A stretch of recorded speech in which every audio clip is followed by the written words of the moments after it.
Binationaux BXL. Et la chaîne YouTube qui vous montre les binationaux congolais d'Europe. Les binationaux de Belgique, France, Allemagne, Grande-Bretagne, etc.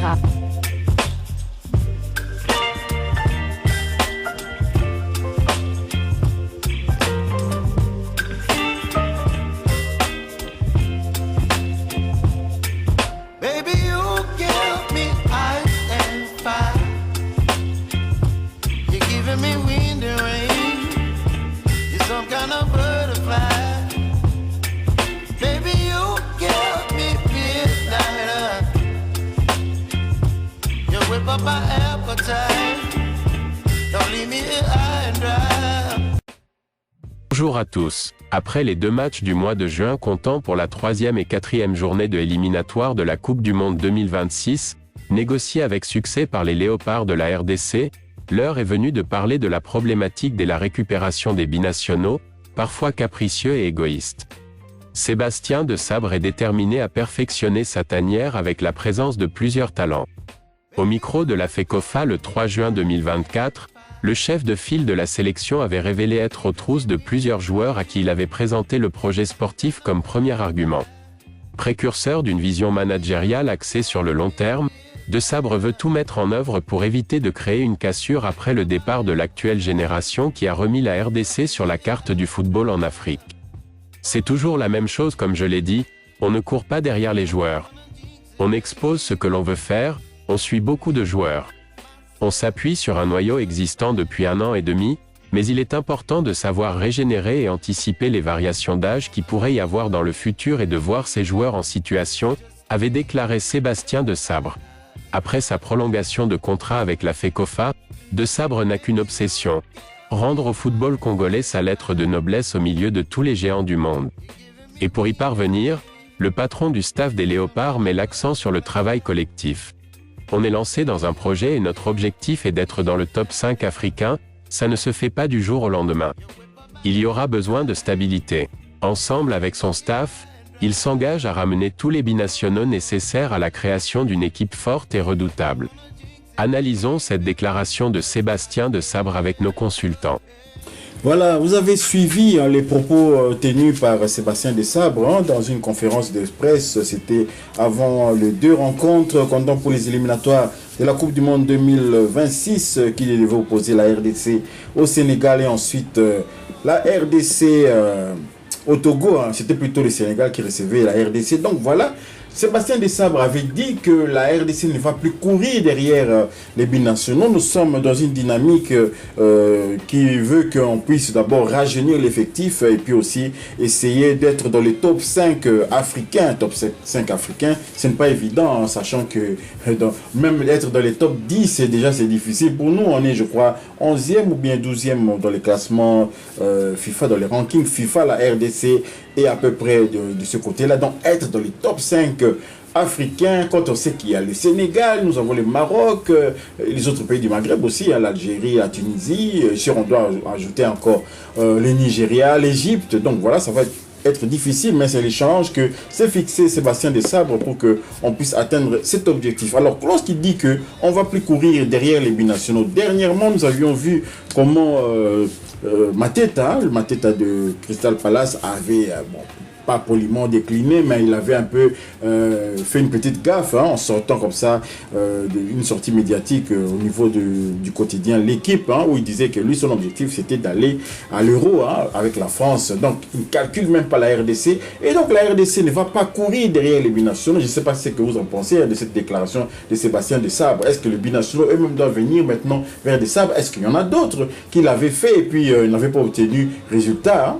Je sais pas si je suis en partie d'accord avec lui. Donc ceux qui veulent jouer pour la RDC doivent montrer qu'ils ont envie de jouer avec la RDC. Je pense à un joueur comme Mateta. Depuis le début, il est franc. Il dit que non, lui c'est la France ou rien. Donc lui, la RDC, bon, on reste un peu poli, il ne calcule pas la RDC en ce moment. Mais il faut dire que depuis que Sébastien Desabre est à la tête des Léopards, il y a quand même une grosse brochette des binationaux qui nous ont rejoints.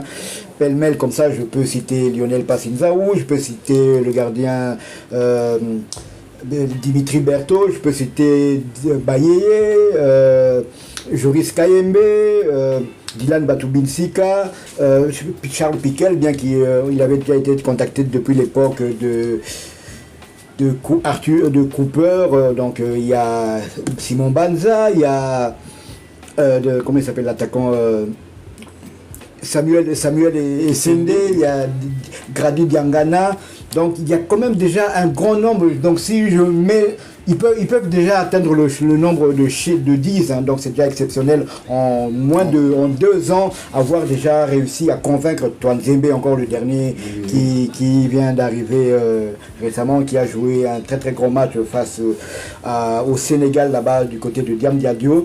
Donc ils peuvent être déjà une dizaine de binationaux qui ont dit oui à Sébastien de Sabre, et donc on voit maintenant que la RDC a une panoplie de joueurs binationaux mixés avec des joueurs qui ont été formés au pays tels que Chancel Mbemba, Elia Meshak, Silas Katompa, Enoki Nongabaka et Fiston Mayele. Donc on voit que la mayonnaise est en train de prendre, et c'est de bon augure pour la suite des événements. C'est vrai que par exemple un joueur comme Michel-Ange Balikwisha, il avait sollicité que Joris Kayembe puisse parler de lui au sélectionneur national.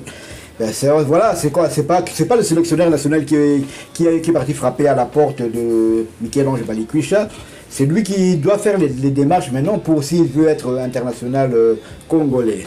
Oui, bon, dans l'optique justement de cette 5e place dans le top 5, hein, enfin être 5e dans les top 5, pas être 5e, mais être parmi les 5 meilleures sélections africaines, ce n'est pas également, c'est pas aussi tout le monde qu'on doit prendre, c'est pas n'importe quel binational qui viendrait comme ça. Tiens, j'opte pour la RDC, on le prend. Il faut aussi qu'il ait les niveaux, parce que on voit par exemple l'Égypte, ils n'ont pas beaucoup de binationaux. Je ne sais même pas si l'Afrique du Sud possède des binationaux. Presque tous les joueurs de la sélection sud-africaine sont issus de clubs sud-africains, hein, et donc ils arrivent quand même à tirer les épingles du jeu. Nous aussi, on a des joueurs de grande valeur au pays, mais c'est la formation qui fait défaut. On n'a pas la même infrastructure que l'Afrique du Sud, par exemple, possède. Donc, ce n'est pas n'importe quel binational qui lève son doigt. Tiens, moi je veux, pour venir peut-être nous affaiblir, pour ne pas être même supérieur aux Comores ou bien aux autres sélections africaines. On est capable de faire des matchs nuls contre les Tchad avec certains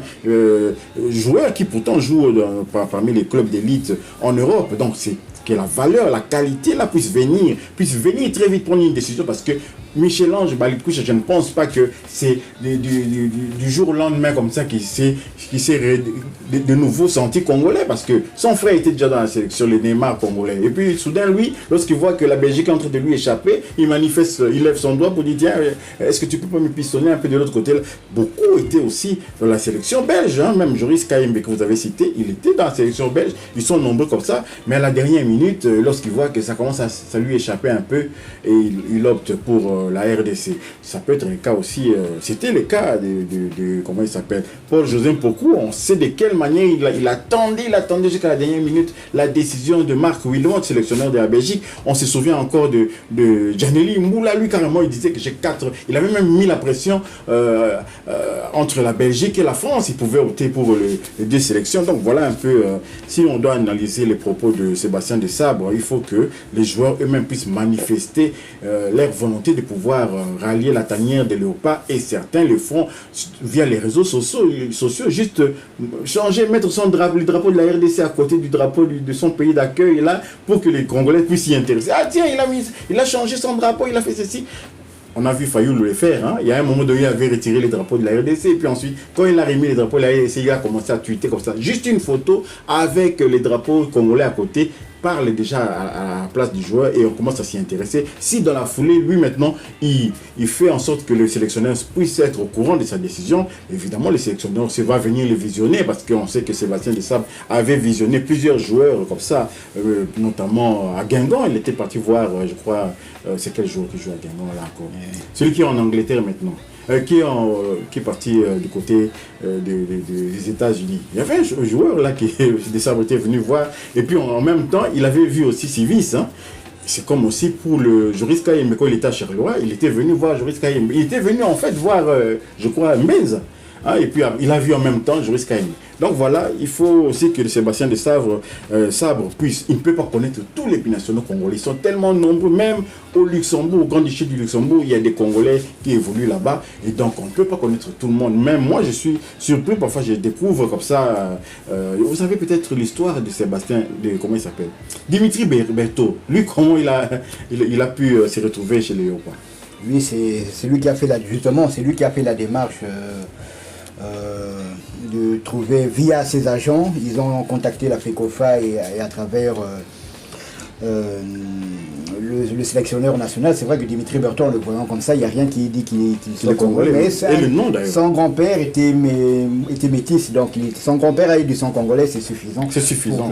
Bon, lui, il a fait le pas, il se sent congolais, il a prouvé qu'il avait des attaches avec le Congo via son grand-père, mais voilà, maintenant, il rend des fiers services à la nation. Et on l'a vu, ces 2 matchs, hein, il était calme, surtout face au Togo, il nous a sauvés aussi, face au Togo. Mais je vais quand même dire que le niveau que a atteint cette équipe nationale de RDC, on peut dire qu'il y a 25 joueurs, des titulaires potentiels qui peuvent être titulaires dans cette équipe. Et ça sera compliqué pour un binational qui joue peut-être en 2e ou 3e division, dire moi j'ai choisi la RDC. Oui, tu choisis la RDC, prouve dans ton club que tu as le niveau pour être dans les 24 ou dans les 25 joueurs. C'est exactement ce que Joris Kaimi avait dit à Michel-Ange Balikucha, un joueur qui est titulaire indiscutable du côté de l'Antwerp en Belgique, qui était champion l'année dernière et qui ont battu Barcelone en Ligue des Champions à Anvers. Il lui a dit que oui, tu peux venir, mais à ta place, milieu gauche, là, il y a une forte concurrence. Donc, c'est bien de fuir la Belgique, mais en venant au Congo, tu n'es pas sûr aussi d'être titulaire. Ouais. Donc, c'est ça le Congo nouveau. Oui, le Congo nouveau, c'est ça.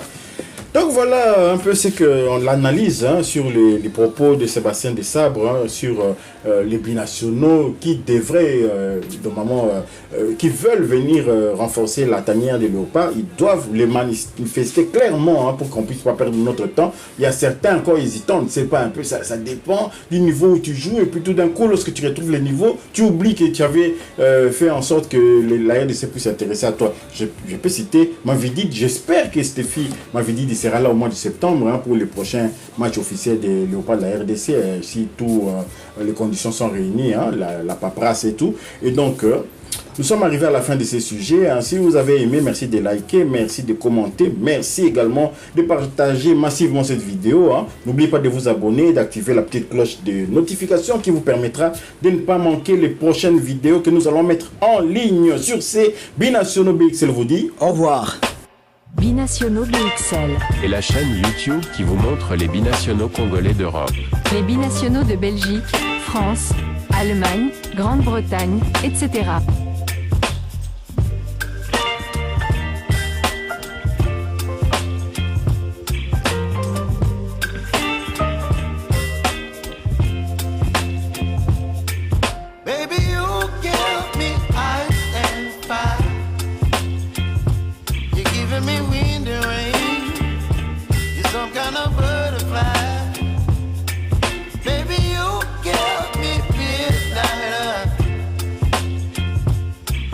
My appetite, don't leave me here high and dry.